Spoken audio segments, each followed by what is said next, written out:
Gloire au Seigneur Jésus-Christ. Que la grâce du Seigneur Jésus repose sur vous abondamment.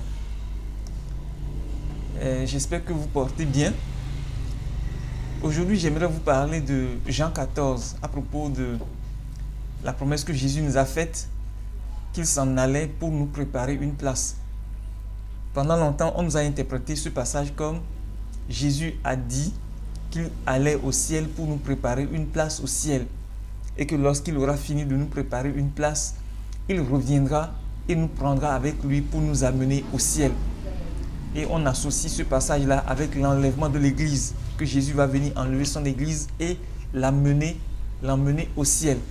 Ok, je vais vous donner mon interprétation de ce passage aujourd'hui. Et je suis sûr que le Seigneur Jésus, dans sa grâce, va nous permettre de comprendre quelque chose. Sans plus tarder, allons dans la Bible, dans Jean 14, à partir du verset 1. Dans Jean 14, à partir du verset 1, il est dit que votre cœur ne se trouble point. Croyez en Dieu et croyez en moi. Il y a plusieurs demeures dans la maison de mon Père. Si cela n'était pas, je vous l'aurais dit. Je vais vous préparer une place. Et lorsque je m'en serai allé et que je vous aurai préparé une place, je reviendrai et je vous prendrai avec moi, afin que là où je suis, vous y soyez aussi. Vous savez où je vais et vous en savez le chemin. Thomas lui dit, Seigneur, nous ne savons où tu vas. Comment pouvons-nous en savoir le chemin? Jésus lui dit, je suis le chemin, la vérité et la vie. Nul ne vient au Père que par moi. Ok, maintenant, la question de savoir où est-ce que Jésus allait. Nous serons tous d'accord que Jésus allait au ciel. Ok, maintenant, ce que nous ne savons pas, c'est que lorsque Jésus dit qu'il allait nous préparer une place, ce n'est pas une nouvelle place par rapport à celle que Adam occupait. Adam vivait quelque part lorsque la désobéissance l'a chassé de la présence de Dieu. Adam vivait quelque part. Ce n'est pas au ciel de Dieu que Adam vivait. Ce n'est pas au ciel de Dieu que Adam vivait. Adam vivait en réalité dans la présence de Dieu. Il vivait constamment dans la présence de Dieu. La présence de Dieu était sa demeure. C'est le péché qui a chassé Adam, qui a fait que Adam a été chassé de la présence de Dieu. Maintenant, la place que Jésus dit qu'il s'en allait nous préparer, ce n'est pas une place au ciel, là où Dieu vit avec les anges, mais c'est une place au ciel, là où Dieu vit avec l'homme. Et ce ciel-là, ou bien cette place-là, c'est le lieu très saint où Adam vivait avec Dieu. Vous vous souviendrez que le temple, le tabernacle que Dieu avait fait construire par Moïse avait 3 dimensions. D'abord, le lieu très saint, le lieu saint et le parvis extérieur. Adam vivait dans le lieu très saint avec Dieu.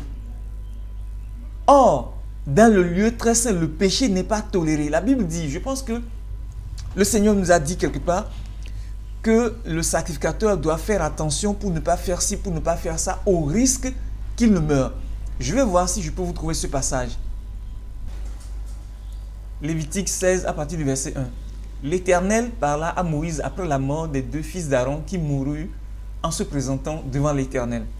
L'Éternel dit à Moïse, parle à ton frère Aaron afin qu'il n'entre pas en tout temps dans le sanctuaire au-dedans du voile, devant le propitiatoire qui est sur l'arche, de peur qu'il ne meure, car j'apparaîtrai dans la nuit sur le propitiatoire. Voyez un peu, dans la présence de Dieu, on ne fait pas n'importe quoi. Dans la présence de Dieu, on ne fait pas n'importe quoi. Quand l'on pêche dans la présence de Dieu, la sentence, c'est la mort. Donc Adam, ayant péché contre Dieu dans la présence de Dieu, il a été expulsé de la présence de Dieu.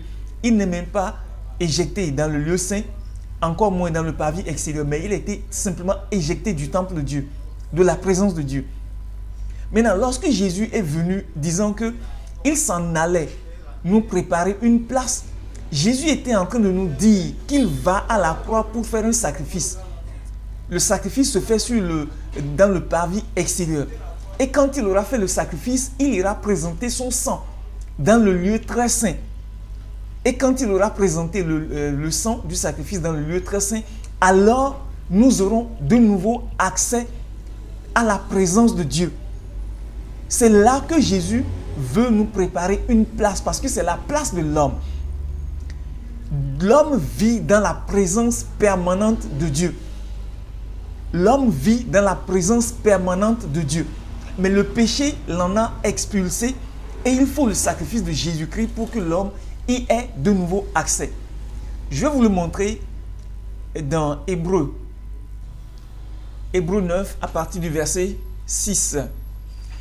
Or, ces choses étant ainsi disposées, les sacrificateurs qui font le service entrent en tout temps dans la première partie du tabernacle. Et dans la seconde, le souverain sacrificateur seul entre une fois par an, non sans y porter du sang qu'il offre pour lui-même et pour les péchés du peuple. Verset 8.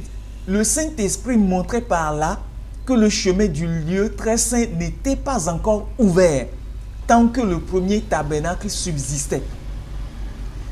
Donc, tous les sacrifices que les sacrificateurs dans l'Ancienne Alliance faisaient étaient une indication que le lieu très saint n'était pas encore ouvert. Ça veut dire que nous ne pouvons pas encore avoir accès à la présence manifeste de Dieu tant que le premier tabernacle subsistait. Et cela était fait ainsi pour nous montrer que la présence de Dieu ne nous est pas encore ouverte.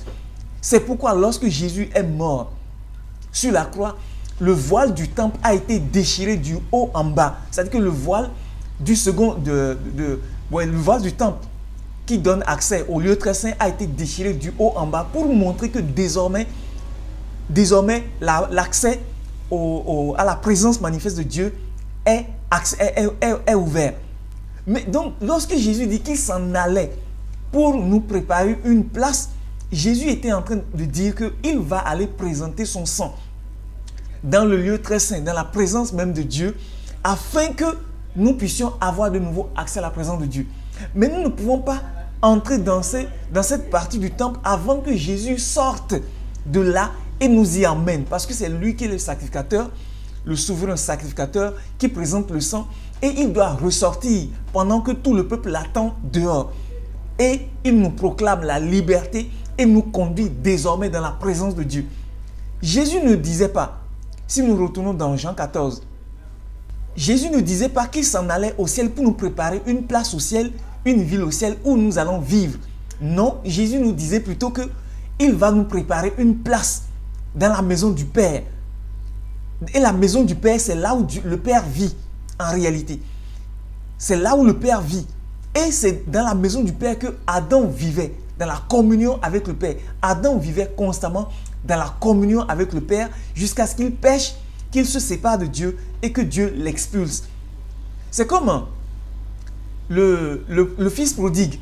Il vivait dans la maison de son père jusqu'à ce qu'il décide de se séparer de son père pour aller vivre sa vie. Et quand il est parti, il est allé gaspiller tous les biens que son papa lui a donnés. Quand il est revenu, on ne l'a pas fait habiter un autre endroit. C'est là d'où il a quitté, c'est là qu'il a de nouveau été reçu. Donc nous avons vécu dans la présence du Père, dans le lieu très saint. Nous avons été éjectés, expulsés à cause du péché. Et c'est dans le lieu très saint que Dieu veut nous restaurer, nous ramener. Car Dieu ne change pas de position. Là où Dieu est dès le commencement, c'est toujours là où Dieu est jusqu'à ce jour, attendant que l'homme revienne à lui. Lorsque Jésus disait, au verset 2 de Jean 14, « Il y a plusieurs demeures dans la maison de mon Père. Si cela n'était pas, je vous l'aurais dit, je vais vous préparer une place. Et lorsque je m'en serai allé et que je vous aurai préparé une place, je reviendrai et je vous prendrai avec moi, afin que là où je suis, vous y soyez aussi. » Jésus ne dit pas qu'il s'en allait au ciel pour vivre au ciel, nous préparer une place au ciel. Il n'y a pas une place au ciel où nous irons vivre. La preuve, c'est que quand la Bible parle de maison, la Bible est en train de parler de famille. La Bible est en train de parler de famille. On dit la maison de Jacob. La maison de Jacob, ce n'est pas une construction en mur ou bien en dur où Jacob habitait. La maison de Jacob, c'est la famille de Jacob. Et dans la maison de Jacob, il y a 12 maisons qui sont les 12 tribus des fils d'Israël, de Jacob. Et chaque tribu qui constitue une maison inclut encore des maisons. C'est ainsi que l'on parle de la maison de David qui était en conflit avec la maison de Saül. Tandis que la maison de David se fortifiait, la maison de Saül diminuait, s'affaiblissait. Donc, une maison indique la famille. Donc, Jésus est en train de dire que dans la famille de mon Père, il y a plusieurs demeures. Maintenant, c'est quoi une demeure dans ce contexte précis? Descendons un peu plus bas dans Jean 14. Au verset 22, il est dit, Jude, non pas l'Iscariote, lui dit, Seigneur, d'où vient que tu te feras connaître à nous et non au monde? Jésus lui répondit, si quelqu'un m'aime, il gardera ma parole et mon Père l'aimera. Nous viendrons à lui et nous ferons notre demeure chez lui. Vous voyez un peu? La demeure là-bas, c'est chaque individu. La demeure là-bas, c'est chaque individu. Tandis que la maison de mon Père dont Jésus parlait, c'est la famille. Donc, chaque membre de la famille de Dieu est une demeure. Chaque membre de la famille de Dieu est une demeure. C'est pourquoi Jésus dit que si un individu m'aime, il gardera ma parole et mon Père l'aimera. Nous viendrons à lui et nous ferons notre demeure chez lui. Tandis que la maison de mon Père est une famille. Chaque membre de cette maison est une demeure où Dieu habite. Donc, lorsque Jésus dit, dans la maison de mon Père, il y a plusieurs demeures, Jésus ne disait pas que il y a des constructions, dans la maison de Dieu et où nous irons y habiter. Non, c'est nous qui sommes la demeure de Dieu. C'est nous qui sommes la famille de Dieu. C'est nous qui sommes la maison de Dieu. Lorsqu'on parle de la maison de Dieu, on est en train de parler de la famille de Dieu. Allons dans Hébreux 1. C'est plutôt Hébreux 3, à partir du verset 4. Chaque maison est construite par quelqu'un, mais celui qui a construit toute chose, c'est Dieu. Pour Moïse, il a été fidèle dans toute la maison de Dieu comme serviteur pour rendre témoignage à ce qui devait être annoncé. Mais Christ l'est comme fils sur sa maison, et sa maison, c'est nous. Sa maison, c'est nous. La maison de Dieu n'est pas quelque part au ciel où Jésus ira nous préparer une place. La maison de Dieu, c'est nous. Dieu n'a pas 2 maisons. Dieu n'a pas 3 maisons. Dieu n'a pas 5 maisons. Dieu n'a pas 1000 maisons. Dieu n'a qu'une seule maison. Et Jésus dit, dans la maison de mon Père. Il n'a pas dit dans les maisons de mon Père. Mais dans la maison de mon Père, il y a plusieurs demeures. Et Paul nous dit que la maison du Père, c'est qui? C'est nous. C'est nous qui sommes la maison du Père. C'est nous, notre unité avec Dieu. C'est nous qui sommes la maison du Père. Et dans la maison du Père, de son Père, il y a plusieurs demeures. Et chaque demeure est un individu, est une personne née de nouveau qui aime Dieu.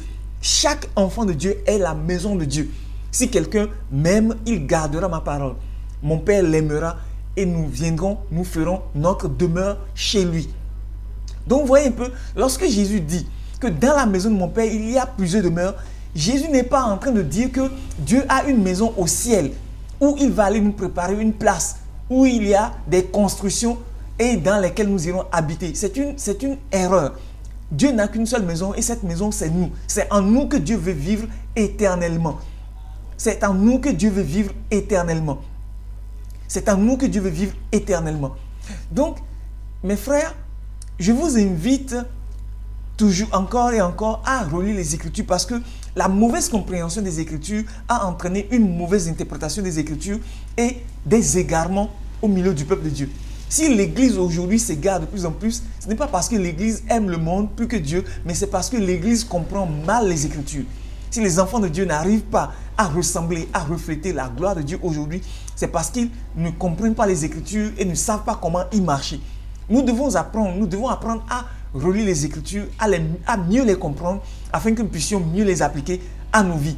Donc, il n'y a pas un endroit au ciel où Jésus va aller préparer une place pour nous. Non, la maison du Père, c'est la famille du Père. Et la maison du Père, d'une certaine façon, c'est la présence du Père dans laquelle nous vivions permanemment et d'où nous avons été éjectés à cause du péché. Et c'est là que Jésus veut aller nous préparer de nouveau une place. Car il faut que le sang soit versé avant que l'homme puisse retourner. Si le sang du pardon n'est pas versé, l'homme ne peut pas retourner dans la présence de Dieu à cause du péché. Donc il faut que le péché soit effacé de nos vies avant que nous puissions de nouveau être réintégrés dans la présence de Dieu. Je vous invite donc à relire ce passage, à le méditer encore et encore afin de comprendre que nous nous égarons en comprenant mal les Écritures. Il n'y a pas un enlèvement où Jésus viendra nous enlever pour nous amener quelque part. Non, ça n'existe pas. On nous a fait croire qu'il y a des maisons au ciel dans lesquelles nous irons habiter. Mais c'est une folie. Une maison dans laquelle nous irons habiter. Moi, je vais habiter. Vous allez habiter avec qui dans cette maison-là? Vous serez seul parce que votre femme aussi aura une maison. Vous avez 5 enfants, chacun de vos enfants étant sauvés aura aussi sa maison. Donc ça veut dire que chacun de nous sera un individu dans sa maison. Et avec quelle fourniture dans cette maison? Avec des fauteuils, avec une télévision, avec un réfrigérateur, avec une climatisation, avec des rideaux, ou je sais, avec une salle de bain. Il y aura quoi dans cette maison? Essayez d'imaginer un peu, il y aura quoi dans cette maison? Vous serez seul dans cette maison. Ce n'est pas vrai. C'est nous qui sommes la maison, de la même manière que c'est nous qui sommes la ville de Dieu. La ville que Dieu est en train de construire, c'est nous. Le temple de Dieu, c'est nous. Le peuple de Dieu, c'est nous. La maison de Dieu, c'est nous. Nous sommes tout ce qui est décrit dans les Écritures.